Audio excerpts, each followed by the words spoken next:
ಅರಸರೇ ನಮಸ್ತೆ. ವಿನಾಯಕ್ ಅಂತ, ಕಾಂಗ್ರೆಸ್ ಕಾರ್ಯಕರ್ತ. ಮೈಸೂರು ಚಾಮುಂಡಿ ಬೆಟ್ಟದ ಬಗ್ಗೆ ವಿವಾದ ಆಗ್ತಿದೆ. ಮೊನ್ನೆ ಒಂದು ಜಡ್ಜ್ಮೆಂಟ್ ಕೂಡ ಬಂತು. ಬೆಂಗಳೂರಿನ ಯಾವುದೋ ಒಂದು ರಸ್ತೆ, ಬಳ್ಳಾರಿ ರಸ್ತೆ ವಿಚಾರದಲ್ಲಿ ಸರ್ಕಾರಕ್ಕೆ ಹಿನ್ನಡೆ ಆಗಿದೆ. ಹೌದು, ಸಂಸ್ಥಾನ ಜನರ ಆಸ್ತಿಗಳನ್ನು ಕ್ಲೇಮ್ ಮಾಡ್ತಿರೋ, ಸರ್ಕಾರದ ಆಸ್ತಿಗಳನ್ನು ಕ್ಲೇಮ್ ಮಾಡ್ತಿರೋ ವಿಚಾರ ಹೇಗೆ ಸಮರ್ಥನೆ ಮಾಡ್ತೀರಿ? ಅದು ನಿಜ ಅಂದ್ರೆ ಅಣ್ಣ ಯಾರು ಅಂತ ಗೊತ್ತಾಗ್ಲಿಲ್ಲ. ನೀವು ಕೋರ್ಟಲ್ಲಿ ವಾದ ಮಾಡಬೇಕಲ್ಲ. ಚಾಮುಂಡಿ ಬೆಟ್ಟ ಅದು ಜನರಿಗೆ ಅಥವಾ ಸಾರ್ವಜನಿಕರು ಸೇರಿಕೆ ಅಥವಾ ಸರ್ಕಾರಕ್ಕೆ ಸೇರಿದೆ ಅಂತ ನೀವು ಕೋರ್ಟ್ನಲ್ಲಿ ವಾದ ಮಾಡಬೇಕು.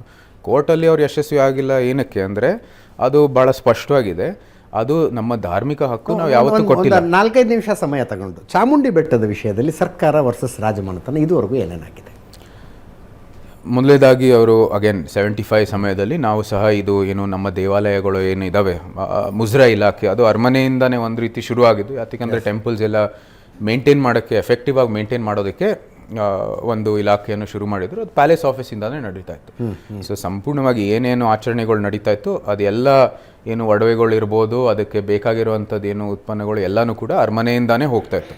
ಈಗ ಮೇಲ್ಕೋಟೆಯನ್ನು ಏನು ವೈರ್ಮುಡಿ ಇರ್ಬೋದು, ರಂಗನಾಥ್ ಏನು ಶ್ರೀರಂಗಪಟ್ಟಣದಲ್ಲಿ ರಂಗನಾಥ ಸ್ವಾಮಿಯ ಒಂದು ಏನು ಆಚರಣೆಗಳು ಇರ್ಬೋದು, ಶ್ರೀಕಂಠೇಶ್ವರಲ್ಲಿ ನಡೀತಾ ಇರುವಂಥದ್ದು ಆಚರಣೆ ಇರ್ಬೋದು, ಬೆಟ್ಟದಲ್ಲಿರೋದು ಮತ್ತು ಮೈಸೂರಲ್ಲಿ ಸುತ್ತಮುತ್ತ ಇರೋ ದೇವಸ್ಥಾನದೆಲ್ಲ ಇರ್ಬೋದು, ಎಲ್ಲನೂ ಸಹ ಈ ಆಫೀಸಿಂದಾನೇ ನಡೀತಾ ಇತ್ತು. 75 ಆ ಸಮಯದಲ್ಲಿ ಏನು ನಮಗೆ ವಿಶೇಷವಾದ ಹಕ್ಕೆಲ್ಲ ಏನಿತ್ತು ಅದೆಲ್ಲ ರದ್ದು ಮಾಡಿದ ನಂತರ ಆವಾಗ ತೀರ್ಮಾನ ಮಾಡಿತ್ತು, ಇಲ್ಲ ಇದು ಮೇಂಟೆನೆನ್ಸ್ಗೋಸ್ಕರ ಇದು ಒಂದು ರೀತಿ ಸರ್ಕಾರ ಇದರಲ್ಲಿ ಒಂದು ಪಾತ್ರ ಇರ್ಬೋದು ಅಂತ. ಅರ್ಥ ಆಯಿತು ಅನಿಸುತ್ತೆ. ಅದು ಅನುಕೂಲ ಆಗುವಂಥದ್ದು ಅಂತ ಆವತ್ತಿನ ಅಭಿಪ್ರಾಯ. ಅದಕ್ಕಾಗಿ ಪ್ಯಾಲೇಸು ಟೆಂಪಲ್ಸ್ ಎರಡು ಕೂಡ ಒಂದು ರೀತಿ ಮೈಸೂರು ಪ್ಯಾಲೇಸ್ ಪ್ಲಸ್ ಟೆಂಪಲ್ಸ್ನ ಮೇಂಟೆನೆನ್ಸ್ಗೋಸ್ಕರ ಅವರು ಕೊಟ್ಟಿದ್ರು. ಅದು ನಿಜ. ಆದರೆ ಅದು ಕೋರ್ಟ್ ಆಗಲೇ ಹೇಳಿದೆ ಇದಾಗಲ್ಲ ಅಂತ, ಅವ್ರಿಗೆ ಪುನಃ ಕೊಡಬೇಕು ಅಂತ. ಸಿಮಿಲರ್ಲಿ ಅವರು ಏನು ದೇವಸ್ಥಾನದ ವಿಷಯದಲ್ಲಿ ಅದನ್ನ ಅರಮನೆ ವಿಷಯದಿಂದ ವಿಭಜನೆ ಮಾಡಬೇಕು ಅಂತ ಹೇಳಿದ್ದಾರೆ. ಅರಮನೆ ವಿಷಯ ಬೇರೆ, ದೇವಸ್ಥಾನದ ವಿಷಯ ಬೇರೆ ಅಂತ ಹೇಳಿದ್ದಾರೆ. ಸೊ ಅದೇ ರೀತಿ ನಾವು ಸಹ ಮುಂದುವರಿತಾ ಬಂದಿದ್ದೀವಿ. ದೇವಸ್ಥಾನ ವಿಷಯದಲ್ಲಿ ಮುಜರಾಯಿ ಆ್ಯಕ್ಟಲ್ಲೇ ನಾವು ಚಾಲೆಂಜ್ ಮಾಡಿದ್ದೀವಿ. ಆ ಕೇಸು ಕೂಡ ನಡೀತಾ ಇದೆ. ಆ ಕೇಸ್ ನಡೀತಾ ಇರೋ ಸಮಯದಲ್ಲಿ ಇವರು ಏನಕ್ಕೆ ಪ್ರಾಧಿಕಾರ ಸೃಷ್ಟಿ ಮಾಡಿದ್ದಾರೆ? ನಮ್ಮ ಚಾಲೆಂಜು ನಡೀತಾ ಇದೆ. ಕಾರ್ಯಕರ್ತರ ಪ್ರಶ್ನೆ ಇದ್ದದ್ದು ಸಾರ್ವಜನಿಕರಿಗೆ ಸೇರಿದ ಆಸ್ತಿಯನ್ನು ನೀವು ಯಾಕೆ ಕ್ಲೇಮ್ ಮಾಡ್ತಿದ್ದೀರಿ? ಅದು ಸಾರ್ವಜನಿಕರಿಗೆ ಸೇರಿರೋದು ಅಂತಾನೆ ನಾವು ಇಲ್ಲ ಅಂತ ಹೇಳ್ತಾ ಇದೀವಿ. ನಮ್ಮ ವಾದ ಇರೋದು ಅದೇನೆ. ಪ್ರಜಾಪ್ರಭುತ್ವ ವ್ಯವಸ್ಥೆ ಅಲ್ಲ, ಒಂದೇ ನಿಮಿಷ ಪ್ರಜಾಪ್ರಭುತ್ವ ವ್ಯವಸ್ಥೆಗೆ ಬರ್ತೀನಿ. ಪ್ರಜಾಪ್ರಭುತ್ವ ಇರ್ಬೋದು, ನಮ್ಮ ಧಾರ್ಮಿಕ ಹಕ್ಕು ಯಾವತ್ತೂ ಬದಲಾಯಿಸಿಲ್ಲ.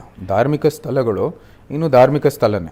ತಾಯಿ ಚಾಮುಂಡೇಶ್ವರಿಗೆ ಅರಮನೆಯಿಂದ ಕೊಡಲಾಗಿದ್ದ ಆಸ್ತಿ ಎಷ್ಟು ಅನ್ನೋದರ ಅಂದಾಜು ತಮಗೇನಾದ್ರು ಇದೆಯಾ? ಅಂದರೆ ಅದು ಎಷ್ಟು ಕೊಟ್ಟಿದ್ದಾರೆಯೋ ಇಲ್ವೋ ಅಂತ ಗೊತ್ತಿಲ್ಲ. ಆದರೆ ಚಾಮುಂಡಿ ಬೆಟ್ಟ ಮತ್ತು ಅದರ ಸುತ್ತಮುತ್ತ ಇರುವಂಥದ್ದು ಎಲ್ಲನೂ ಕೂಡ ಅದು ಅರಮನೆಗೆ ಸೇರಿರುವಂಥದ್ದು ಎಲ್ಲರಿಗೂ ಗೊತ್ತಿರೋ ವಿಷಯ.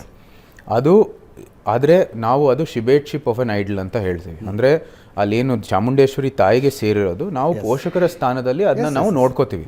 ಅದೆಲ್ಲ ತಾಯಿ ಚಾಮುಂಡೇಶ್ವರಿಗೆ ಸೇರಿರೋದು. ಧಾರ್ಮಿಕ ಹಕ್ಕು ನಾವು ಯಾವತ್ತೂ ಯಾರಿಗೂ ಕೊಟ್ಟಿಲ್ಲ. ಆ ತಾಯಿ ಚಾಮುಂಡೇಶ್ವರಿಯನ್ನು ಆರಾಧಕರು ಆಗಿದ್ದೀವಿ ಅಂತ ನಾವು ಆ ಸ್ಥಾನವನ್ನು ಯಾವತ್ತೂ ಬಿಟ್ಟಿಲ್ಲ. ನಾವು ತಾಯಿ ಚಾಮುಂಡೇಶ್ವರಿಯ ಆರಾಧಕರು, ನಮ್ಮ ಕುಲದೇವಿ ಅದು ಅಂತ ಆ ಸ್ಥಾನವನ್ನು ನಾವು ಯಾವತ್ತೂ ಬಿಟ್ಟಿಲ್ಲ. ಆ ದೇವಸ್ಥಾನದ ಪೋಷಕರು ಸಹ ಅಂತ ನಾವು ಆ ಸ್ಥಾನಕ್ಕೆ ಯಾವತ್ತೂ ಬಿಟ್ಟಿಲ್ಲ. ಅದ್ರ ಜೊತೆಗೆ ಆ ಆಚರಣೆ ಅಲ್ಲಿ ಏನು ಬೆಟ್ಟದಲ್ಲಿ ನಡೆಯುತ್ತೆ, ಅರಮನೆಯಲ್ಲೂ ಸಹ ನಡೆಯುತ್ತೆ. ನಮ್ಮ ಧಾರ್ಮಿಕ ಆಚರಣೆ ಅರಮನೆಯಲ್ಲಿ ಏನು ನಡೆಯುತ್ತೆ ಅಲ್ಲೂ ಸಹ ನಡೆಯುತ್ತೆ.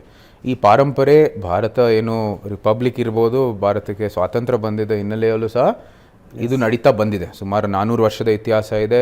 ಇದು ಒಂದು ಶಕ್ತಿಪೀಠ, ಎಷ್ಟೋ ವರ್ಷದ ಇತಿಹಾಸ ಇದೆ.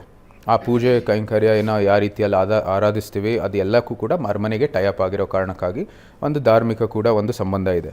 ಸೊ ಈ ಎಲ್ಲ ಹಕ್ಕುಗಳು ನಾವು ಯಾವತ್ತೂ ಬಿಟ್ಟಿಲ್ಲ. ಆದರೆ ಆ ಮುಜರಾಯಿ ಏನು ಕೇಸ್ ಇದೆ ಅದೇ ಮುಂದುವರಿತಾ ಬಂದಿದ್ರು. ಅದು ಏನು ಸಮಾಜದ ಒಂದು ಮೆಮರಿಯಲ್ಲಿ, ಸೊಸೈಟಲ್ ಮೆಮರಿಯಲ್ಲಿ ಅದು ಆಚೆಗೆ ಬಂದಿರ್ಬೋದು. ಆದರೂ ಸಹ ಆ ಕೇಸ್ ಏನು ಮುಂದುವರಿತಾ ಇತ್ತು. ಆ ಸಮಯದಲ್ಲಿ ಮತ್ತೊಮ್ಮೆ ಇನ್ನೊಂದು ಪ್ರಾಧಿಕಾರ ಸೃಷ್ಟಿ ಮಾಡಿ ಅದು ಇವತ್ತಿನ ಏನು ಆಧುನಿಕತೆಯ ಒಂದು ಹೆಸರಿನಲ್ಲಿ ಇದೆಲ್ಲ ತಾಯಿಯ ಒಂದು ಆಸ್ತಿ, ಇಲ್ಲ ಇದು ಪ್ರಾಧಿಕಾರದ ಆಸ್ತಿ ಅಂತ ಹೇಳೋದು ತಪ್ಪಂತ. ದೇವಸ್ಥಾನಗಳು ಏನಕ್ಕೆ ಸರ್ಕಾರ ನಿಯಂತ್ರಿಸಲು ಮುಂದುವರಿತಾ ಇದೆ ಅಂತ ನಾವು ನಿಮ್ದಪ್ಪಯ್ಯ ಅಂತೀನಿ. ದಯವಿಟ್ಟು ಇದನ್ನ ಹೇಳ್ಗೆ ಬಿಟ್ಬಿಡಿ ಪ್ಲೀಸ್.